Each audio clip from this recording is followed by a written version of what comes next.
Insizwa ke lena esencane. Insizwa ke lena egalelekile emculweni kaMaskandi futhi hayi kancane. Insizwa ke lena eshaya ingoma bese kujabula abantu abadala ngisho nezingane ezincane.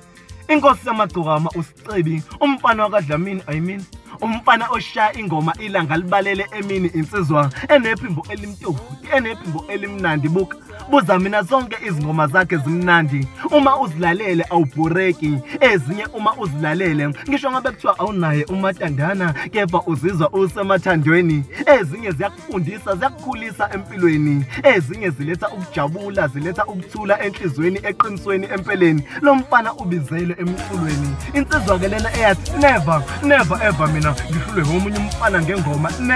Never ever mina ngihlulwe umfana wasenkandla wasempangeni wakanongoma ngengoma. Uma kukhona thina manje lo mfana akamvumi ngengoma, hayi suka onomona. Uma kukhona thina manje ingoma zakhe akanazo, akahambe yozidownloada. Abathi GSG geza sebegezile, sebegqokile, sebeswenkile, ugodo sebedlisile. Bathi abantu lo mfana uzithobile. Bathi abantu bathanda indlela akagqoka ngayo, akacula ngayo, akazithanda ngayo. Bathi abantu bathanda indlela abalandeli bakhe akabathanda ngayo. Umfana ke lona othi mecula kuvuke usinga, othi mecula kubhonge kukhulume intaba zasemsinga. Umfana othathe uMaskandi wawubeka kwelinye izinga. Umfana ozoculela nje ongazile ngokuzokwakha izitha.